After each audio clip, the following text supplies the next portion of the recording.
everywhere. You can't walk away for 3 weeks without getting logged out everywhere. And then Restream makes you go through 5 million I'm not a robot checks. It's just crazy. Absolutely crazy. Anyway, we're up and going. No, I'll put this here in case it's helpful. But let's just see who's hopping in. Check out the old YouTube channel as well. See if that one's going.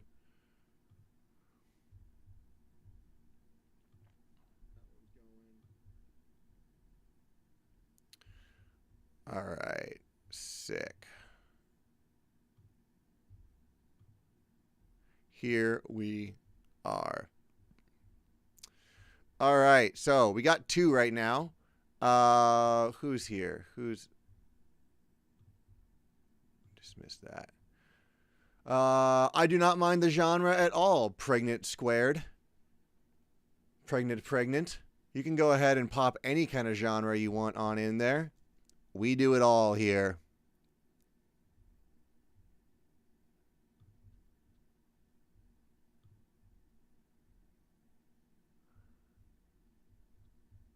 There we go. I can get rid of that doc.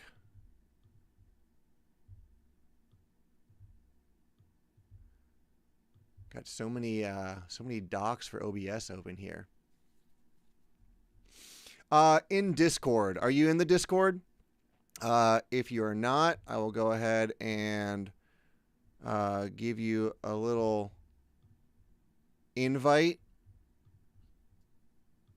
So if you, there you go. There's an invite to the Discord right there. If you just go over to this Post Your Whip for feedback, you can pop it in right there. Just make sure the link is downloadable so I can throw it into Ableton.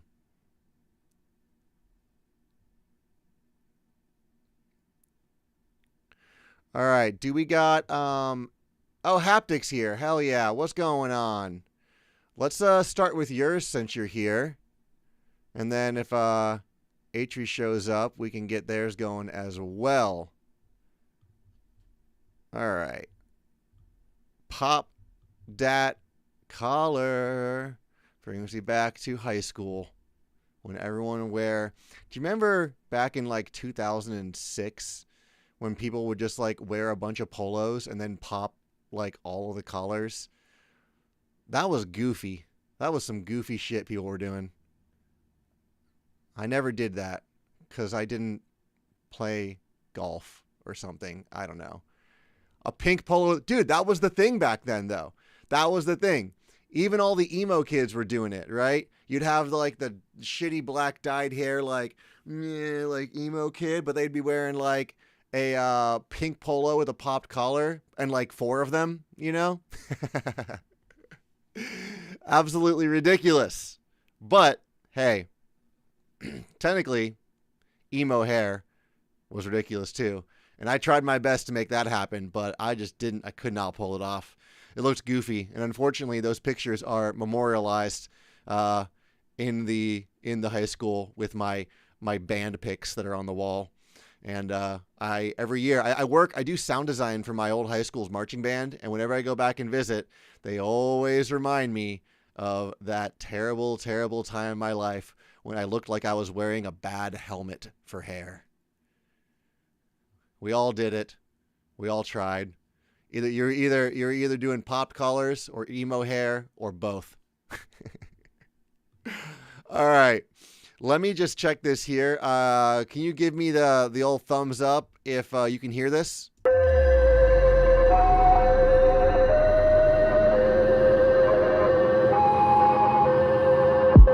Audio sounds great. Okay, awesome. Let's do it. Haptic, we'll start with yours here.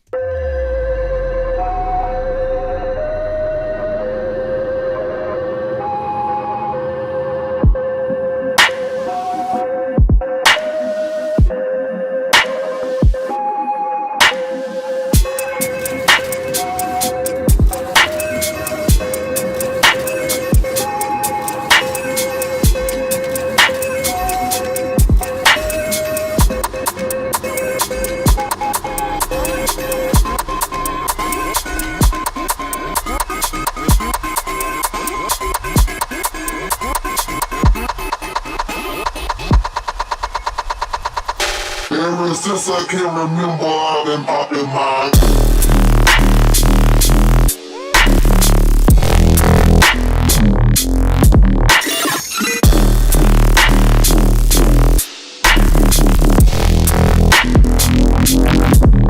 color.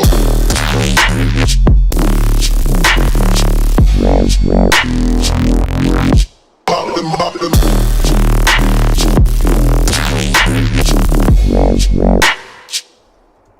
Poppin', poppin'.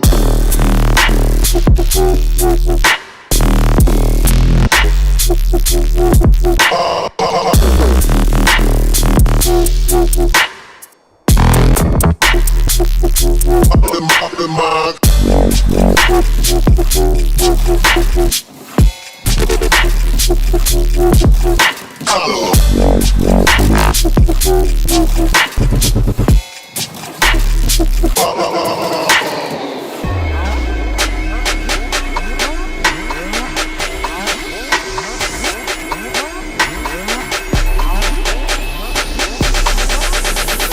Since I can remember, I've been poppin', poppin', poppin', poppin'.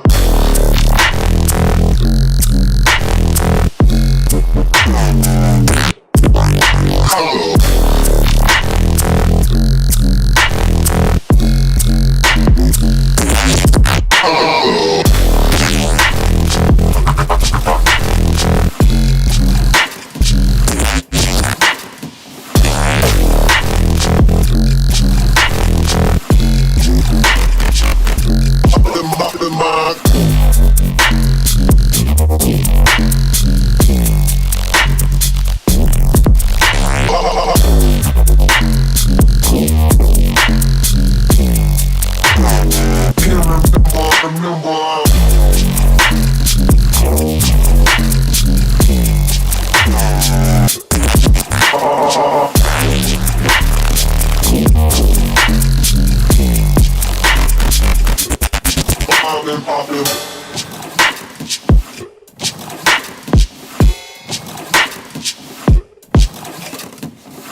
Yo, dude, what a massive track.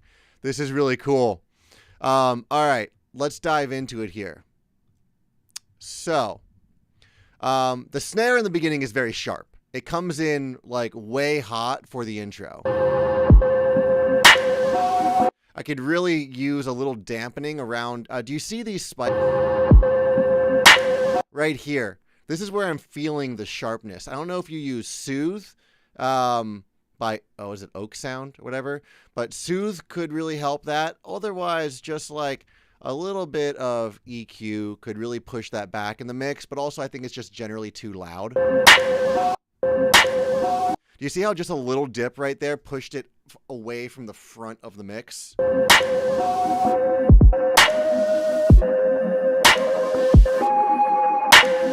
Yeah, Soothe. Yeah, Soothe will probably be like the move for that one, I think. And then just turn it down a bit, you know, and maybe give a little more reverb. I feel like the snares in the intro are drier than the snares in the drop.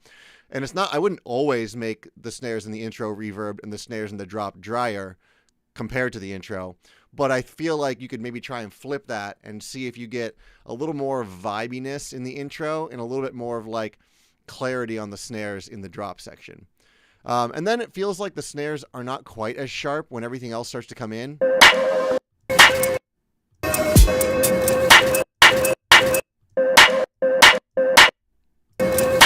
I think it's honestly just like tricking my ears. Now that I go back and compare them A/B, it seems pretty similar. So you can ignore this comment right here. This section could really benefit from some simple sweeps and risers. Just something to push the energy forward into the drop section would be really nice right here, I think. Ever since I can remember, I've been popping my. And also, just the way it rolls into the drop here, it feels tricky. Like if I was going to try and like dance to this.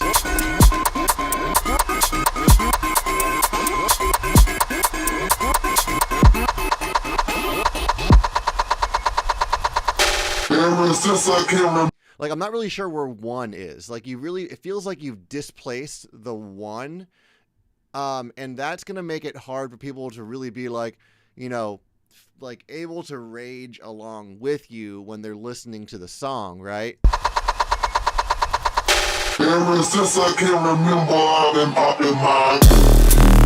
So I would just maybe see what you can do to clarify the like rhythmic intent for the whole lead-in turnaround section into the drop. Make it feel a little bit more like it's obvious where the 1 is. Throwing the rhythm right before the drop when there's, you know, like not a lot for the listener to hold on to can make it feel like they don't know when it's going to happen, which could be fun and tricky, definitely. But, you know, for a song like this, I don't know if you want to get so tricky with it, if you want to just like, you know, rock the dance floor with it, if you know what I mean. So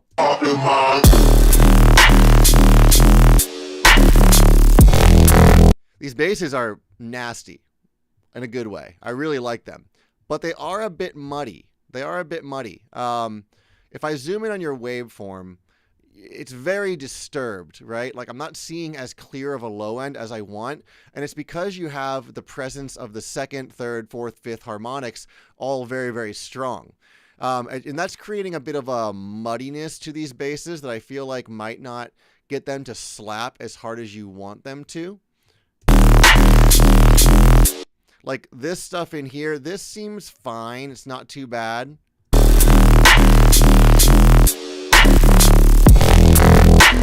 But the harmonics are almost as prominent as the sub. So I think you can probably pull those back a little bit, either with some EQ or just like a redesign of the bass sound, a slight redesign, you know? And that's going to give the bass, the sub, I should say, that's going to give the sub a little more prominence over those harmonics, and it's going to make it feel like it could just pushes way harder. Yeah.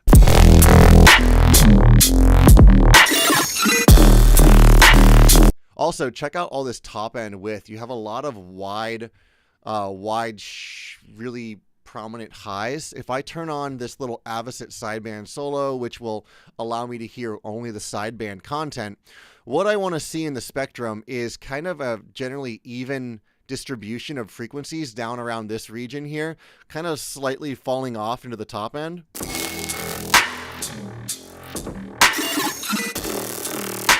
And it's really prominent, honestly. Like, ignore the moments when the snare comes through. The snare could probably be a little less wide as well, too. You can see the snare popping up over the sideband mix here.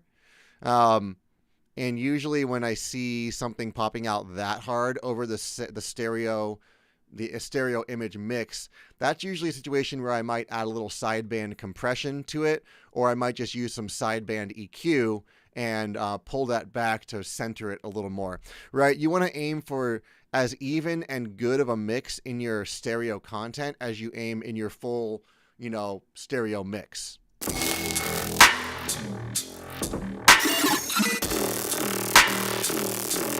Yeah, particularly on these basses, it's just really like up in the tops. So could be easily fixed just by adding an EQ 8, setting it to mid side mode, clicking this to go to sideband. Make sure that oversampling's turned on, and then turn on the top band. And I usually just drag it down to the bottom corner here, and that takes care. Now we get that nice sloping in the top end that I really look for. And if I turned off Avocet, you'll see the red part underneath the green, which is displaying the sideband content, is now going to slope off a little more. The difference is slight, but it tends to focus the sound a little more. And this is pretty brute force. Like, you can get a little more refined with it than that if you want. Fuzzy top end. Yeah, there we go. All right. Lower mids, unclear. I already talked about that. Oh, yeah. So sections like this, the energy really falls off.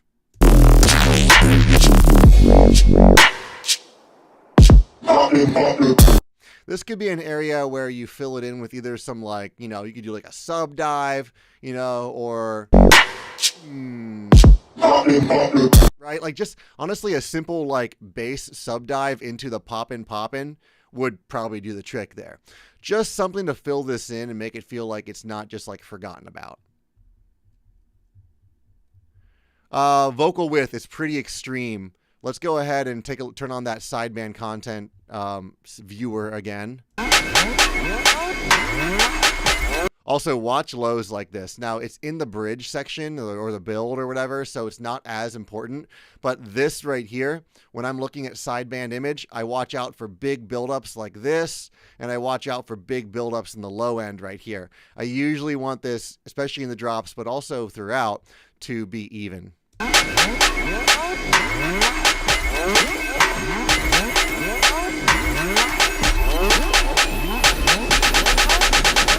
Since I can remember, I've been popping. Like on my tracks, I never have the sideband image hitting this volume. And I use never carefully here because I should say I never have sustained sideband image hitting this level. Usually it'll be like a single bass impact that goes like boom, or like a downbeat, or just like a momentary effect. But if you have a very sustained wide sound like that, it can end up being just too much overall. And this is pretty extreme. If you were to analyze other tracks through this little tool right here, or through anything that allows you to view the sideband, then you'll see that most tracks do not live up here with the sideband content. They're usually going to be down around here or lower. All right. So I would analyze. Do you have this tool, by the way? Advocate sideband solo. I can just throw it in the chat, actually.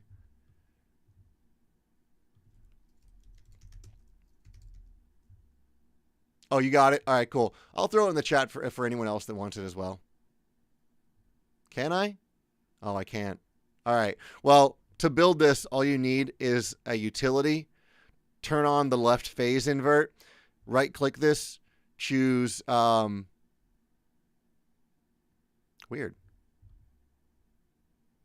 No, it's not giving me the option. But you got to set this over to mid-side mode and then turn it all the way over to side. And that will allow you to view the sideband like I'm doing right here.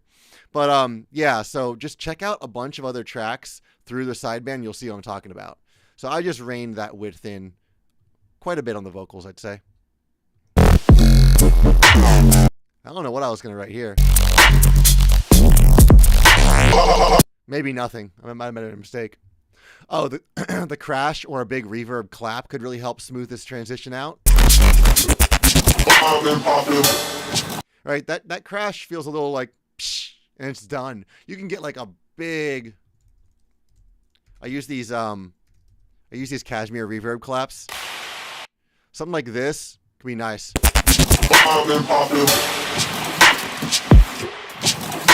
Especially because everything else is so thin. And speaking to that, it kind of feels like you just wrote the mix out and you're like, all right, whatever, it'll get me from one track to the next. But, probably I'd recommend filling this out a little more so it feels less like an afterthought. That's all I got. This is a dope track, man. It's rowdy. You got any questions for me about anything I said?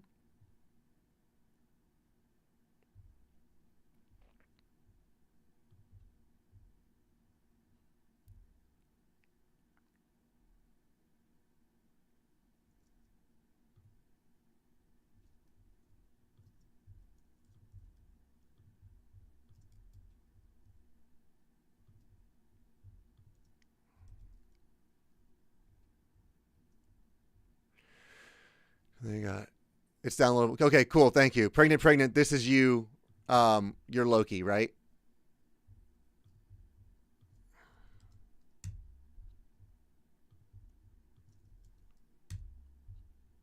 Putting you in there. Go ahead and give Loki a follow. Awesome. Let me first check. Is Atri here? Atri. I always forget how to pronounce your name. Atri, are you hanging around here? Yeah, you are. All right, sick. I'm going to start with yours, and then I'll get to yours, Loki, a.k.a. Pregnant. Here we go. Let's get rid of all the notes. Milkshake. Is it a tree or at tree? I'm going to forget next time, too. I probably have asked you this before. Is it like a or ah?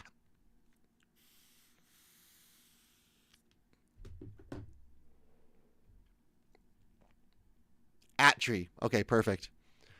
At the tree. Let's check this out.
All right, dope.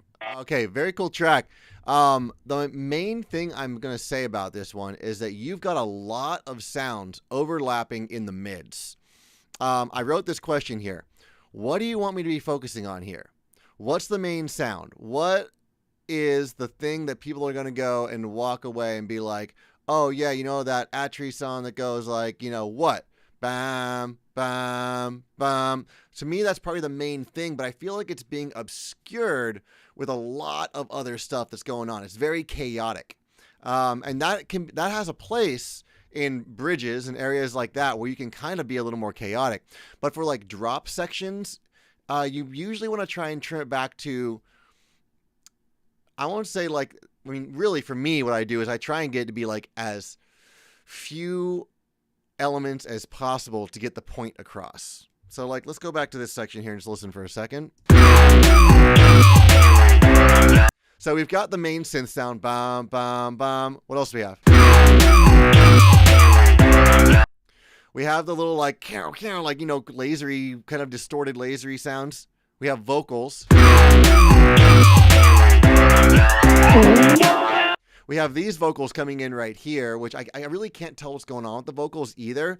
And I know that you're probably not using these as like a lead vocal line, right? Rather more of an instrument than anything else, but you got to be a little careful with that sort of thing because humans are going to instinctively tune into the vocals and try and hear them.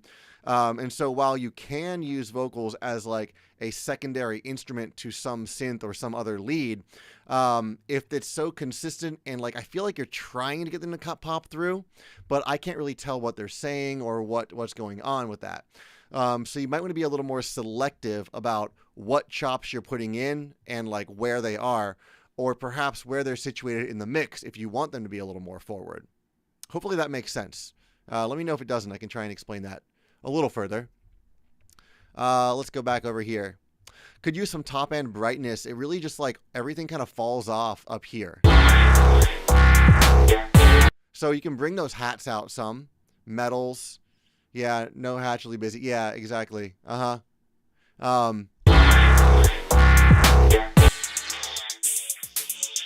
But like you've got a bunch of very thin sounding crashes and hats and stuff. And I don't know if you're EQing a lot out of the like, you know, this area for the hats and just allowing the tops thin. But I feel like you can thicken this up quite a bit more up here. Just try turning it up to begin with. You could try layering some shakers in. Shakers usually exist a little bit beneath where hats exist, and that can kind of make them a bit thicker as well. But I do believe the top end needs some love.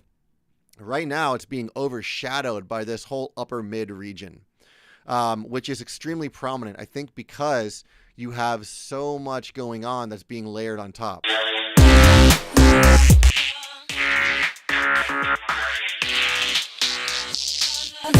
And now, if I were to turn this up, make this track louder, or play this on a loud sound system, it would feel really bright and brittle.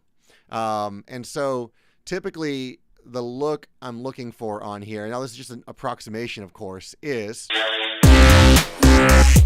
a nice prominent low end, so a sub that's perhaps a bit more prominent than you have here, dipping down here, and then maybe a slow increase up to the top. So the top end and the low end are more similar in volume, and you get kind of like a Nike swoosh shape through here. And right now what we're getting is a little bit of a lower low end, a little more flat response in the lower mids, a big buildup right here, and then a fall off on the top end. So find a way to kind of like, you know, adjust the levels of the various things in those various frequency range, either through the use of EQ or just simply turning them up and down in volume to achieve the quote unquote smile or Nike swoosh look, right? And I don't know, do you use references when you're writing and mixing? And if so, what would be like a reference track you would use for something like this? I might try and download it if I can really quick and just see like what another track that you look at.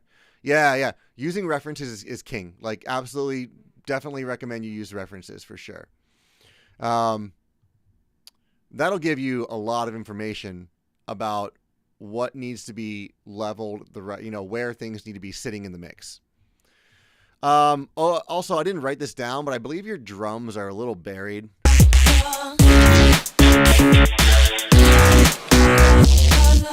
Yeah, the drums are way buried. The snare is kind of thin and flat.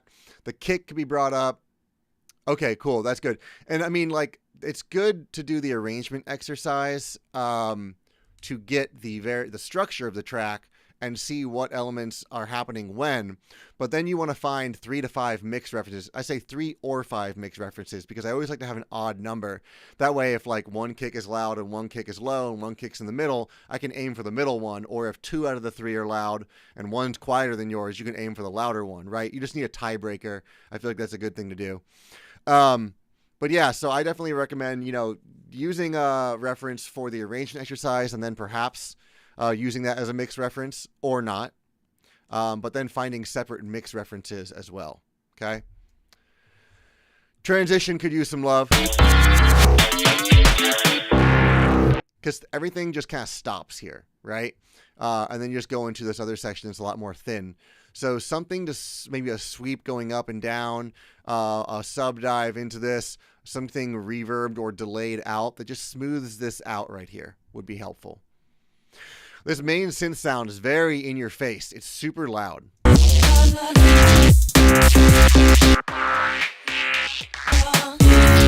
And if I were to grab an EQ and just try and get this whole thing leveled the way that might work.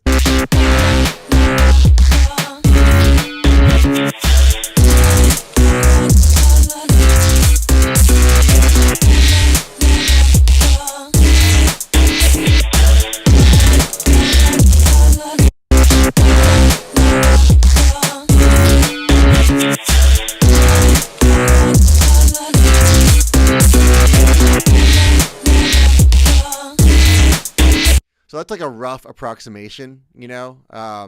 Let's just try turning it on and off and see the difference. So off.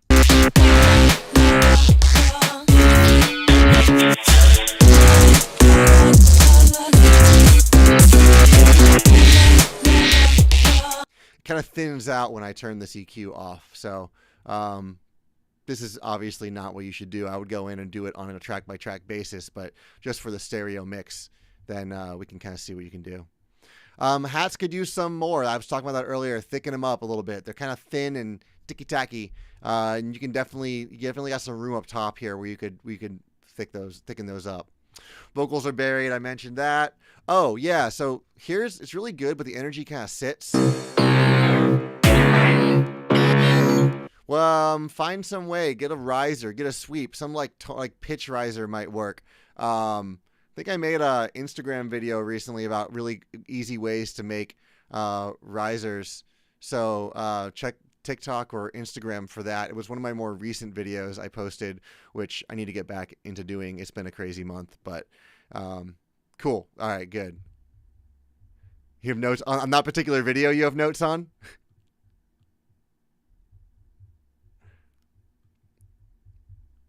Nice. Okay, and I think that's, yeah, nice. All right, cool. I use those tricks all the time for my sweeps and risers. That's all I got for you on this one. Would definitely like to see another version of it at some point in the future. Do you have any questions for me about any of this?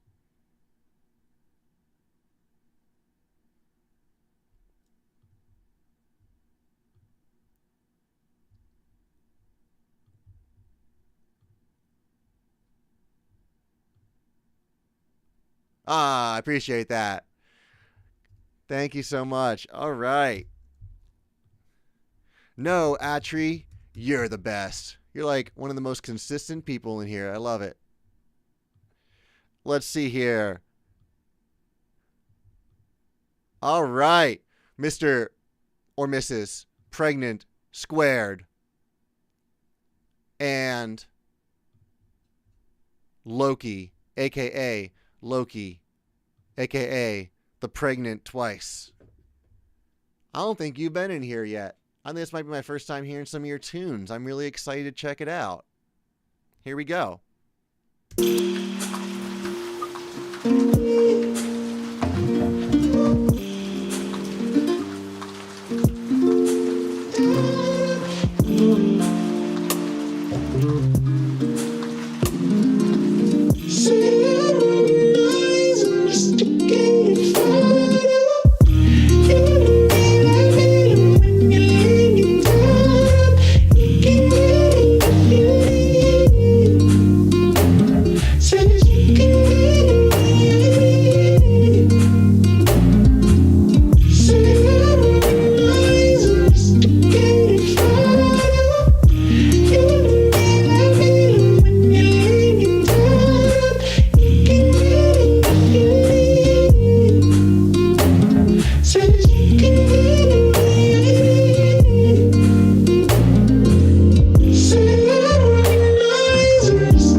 Track's so nice, I want to listen to it twice. We're going to go back through it again. First of all, is this you singing on this?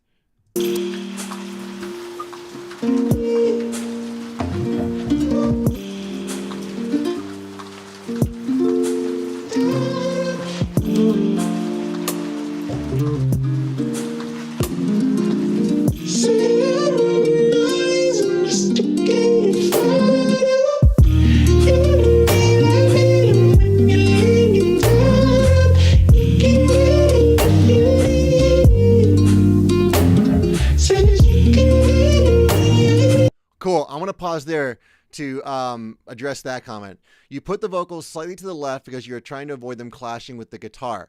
That is a good instinct for sure. However, vocals, it goes into a comment I made earlier on Haptics Tune.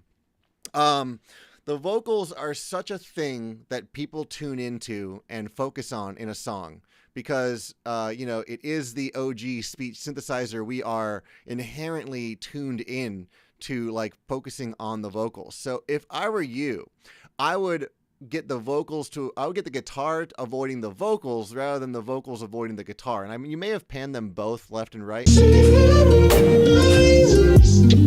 Yeah, it sounds like perhaps the guitars are a little bit off to the side too. A couple different ways you can go about this, all right? So I would put those vocals back dead center, definitely. And then the guitar, you want to kind of, I can kind of hear it slightly a little bit there. You want to maybe try and work the guitar in around the vocals from a stereo perspective, okay? There's a few different ways you can do that. Now I'm going to, you're the last one here today, so I can go in and get a little bit more in depth with this particular technique. I feel like it's really important for everyone to kind of understand stereo placement. All right. So,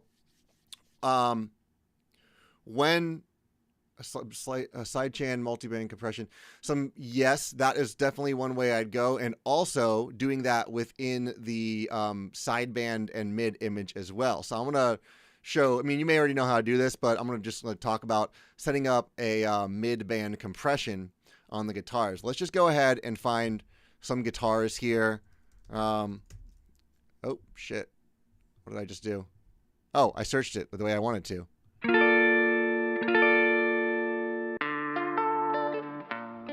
Yeah, whatever. We'll do this and vocal D minor. It's going to sound like crap, but... Sorry for... All right, cool. Let's just use these two right here. What's this? 134. 134. And this one is 160. Forgive this sounding probably like total ass, but it'll get the point across. So we got these two tracks here. Sorry for being a man. And let's just say they're stepping on each other a little bit, all right? Now, you mentioned some multiband sidechain compression. Definitely what I would go to as well. Let's go to multiband dynamics. Do you use Ableton? Either way, these can be applied across platforms. But I'm just going to show it in Ableton, and we can maybe try to, talk about other things too. Okay, cool. Let's just keep going with this then. All right, so this is what you were talking about, grabbing a multiband dynamics, putting it on the guitar track, and then opening up sidechain, setting the audio input to be from the vocal loop right here. And then you want to figure out kind of where the vocals and guitar are clashing. Now the vocals take precedence. I'm going to get a spectrum in here and see kind of where the main element of the vocals is sitting. Sorry for being... Looks like it's right around, what is this, 3K, 300 hertz up to 3, 4K, somewhere around there. I'm going to focus in on this region. So I'm going to set this to be 3,000 and 300. That might be a little broad. You maybe want to focus in a little more, perhaps just around like that. We'll try that to begin with. But really what you're going to be doing is working on compression on just that little area. And so now what we can do is drag this down, add some compression. And every time the vocals happen, you'll see this bar ducking. Sorry for being a man. Oops. Sorry for being a mess. I gave my... And even that right there for these particular samples, it's going to be different in yours, but for these samples, even that's working. Perhaps a little more noticeable than I would want it to be. I'd probably dial it in more. But what you can also do is you can split the sides from the mids. So if I grab a utility, let's turn this off for now. I right click the width knob and set it to mid side mode. I'm going to turn this one all the way to side.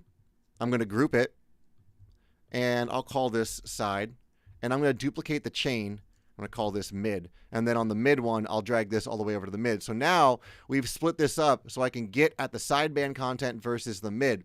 Vocals usually live in the middle. Everything else can exist around the sides. So we're going to do basically the same thing. I'm just going to copy this over, but I'm going to put it on the mid band. And now what's going to happen is you're not just compressing this frequency range, but you're only doing it on the mid content as well, which can really allow the sides of the guitar to exist still. If there are many sides in the guitar, I should probably check that first. I thought there were. Yeah, there are. Okay, cool. So check this out. Sorry for being a mess. I gave my best, but was. And now you're not only creating a little dip right there in that mid-band frequency range, but also in the mono content of this sound for the vocals to exist within. So that's probably the way that I'd say to go about that. Do you have any questions about that particular technique? Seems like you're familiar with multiband compression already, so that's good.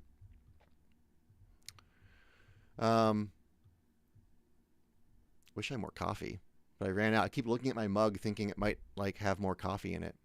Made the guitar really mono because you want the hats to be wide and clear. Okay, cool. I would watch out for hats being super wide. Now, this is a different genre than some of the heavier bass music where typically...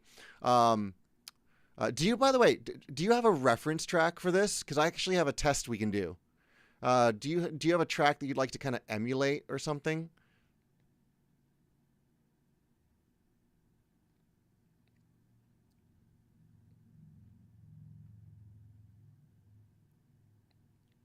Because usually for for other dance music styles or okay, yeah, no worries, that's cool. But a lot of the time, what you're actually looking for in the stereo content is a bit of a Christmas tree shape, where we have like the low end being mono, right, and then the lower mids are the most wide, going up to kind of a closer point in the top. So like as it increases in frequency, we actually decrease the stereo width. Let's just check what your hats are doing.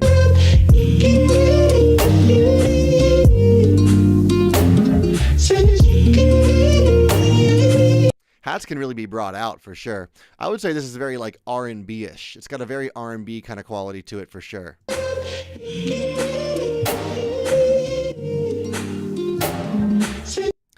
Add more of the lower mids from the guitar into the side. Yeah, for sure. I mean, in general, you just make your guitar wider, I think. Whatever kind of processing you want on it. Now, if you want a mono guitar, then you can still make that happen with that like mid-band sidechaining we were talking about. So, you've got other options there. I'm not saying you have to make your guitar wide. But also what you could do is you could double your guitar, detune it, and pan the guitars left and right just to make those two guitars a little wide as well. It's another way to get around that. So, with regard to the vocal processing, I don't know if you did the processing on this or if this is how the sample came or whatnot, but I'm finding it difficult to understand what the vocals are saying. And it could just be the falsetto. I think it's mostly the processing, and it feels like you've added some reverb to them to get them to like feel like they're in a room, but it might be a little too much because it's pushing it back behind other sounds in the mix. Well, let me turn that off.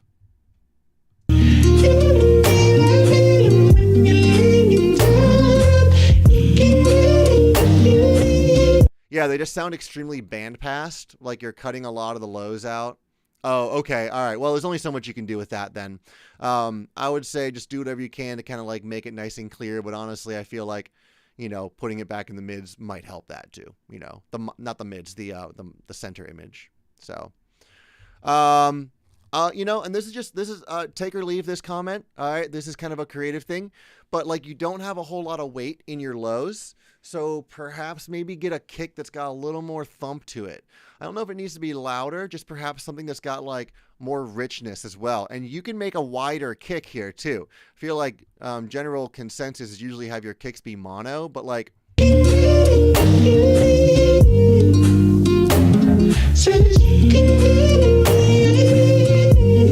Yeah, you've got a very mono kick.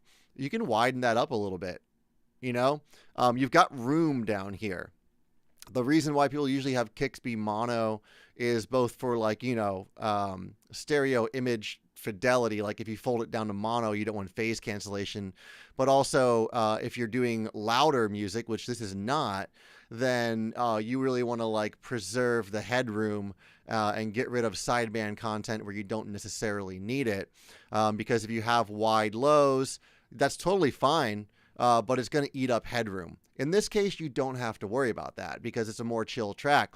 So you can have a nice wide kick that's got some richness to it. That could even achieve what I'm trying to like get at here, you know? So how would you widen a kick? So I use iZotope Insight. Imager. Sorry, there we go. I use Ozone 10 Imager to widen everything. I really, really like this. So I would just put something like this on your kick track. I don't know if you don't have this though. There's other ways you can do that. You can layer a stompy kind of kick on it. So like if I look for a stomp, this is one that I really like to put on my kicks. Let's just take a look at it in the stereo image. Now it's got some rattle to it and everything, which I might like EQ out. Yeah, there's a lot of imagers like it. That's just my preferred one. But look at this. Whoops. It's got some width in these lower mids and the top end too. The lows are still pretty mono on it, but like, you know, I don't know. Maybe that's not a good one.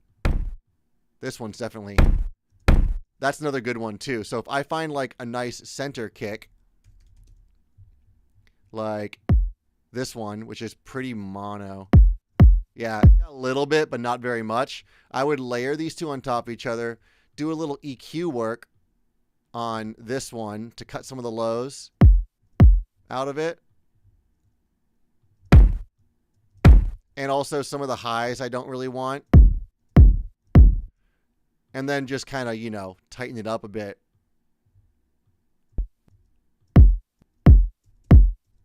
And that adds some nice width to this kick that ordinarily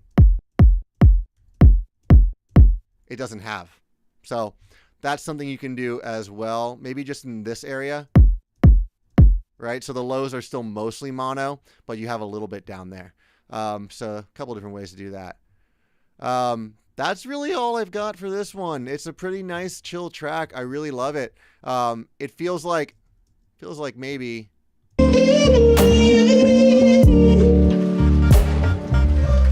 yeah, I mean, it seems like you're still working on it. Like it could use some other sections, right? A bridge or something chill where the good vocals are out. And then we got just some guitar vibes. Or maybe you bring back some of this lovely, lovely texture you have in the intro here. I'm a huge sucker for texture. Or just all those little background stuff is really nice too. Even without like the Foley recordings that are on it, could be kind of cool. So huge sucker for the textures, and you did a great job setting the scene here in the intro. You could use this for your outro as well. You got any questions for me? Anything I didn't touch on that you'd like me to review?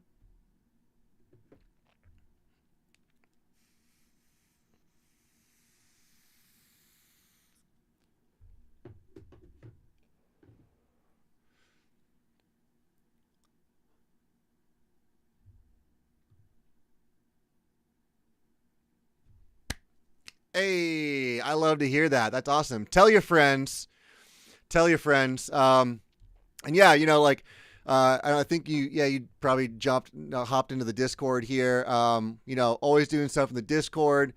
If anyone else that's watching wants to join up, there's the link to it. Definitely, you know, I've been gone for almost the entire past month. I've been traveling, working with some clients, living on a bus for a couple of weeks, and had parents in town. And then I was at Shambhala all last week. So now I'm back at it. We'll be doing these feedback sessions every Sunday at noon Pacific again. But yeah, definitely, you know, hop on in, be active in here. It's great. A lot of really, really good humans over here as well. So it's good to meet you and good to listen to your music. And Atri and Haptic, great to see you guys again too. I do. I do music fully. I'm a sound designer for marching bands, drum corps, Disney, and like some films, you know, as well. You know, I live in LA, so the film industry, obviously. I also teach at a school called Icon Collective, which is a music production college here in LA. And then, you know, just do a few other projects, and I've also got a Patreon as well. Let me get a link to the Patreon in here too. Here. So, I've got a Patreon where I post tutorials monthly as well. Still need to do my July tutorial. As I said, the month was crazy, but I'm going to do it in the next couple of days here. but I upload sample packs and stuff too, usually made with my, crazy modular here, which is so much fun. But yeah, so I gotta hop off here. Gotta head over to a little family birthday party right now. But this was fun. I'm happy to be back at it. And yeah, keep your eye out for future streams every Sunday. Okay. Bye everyone.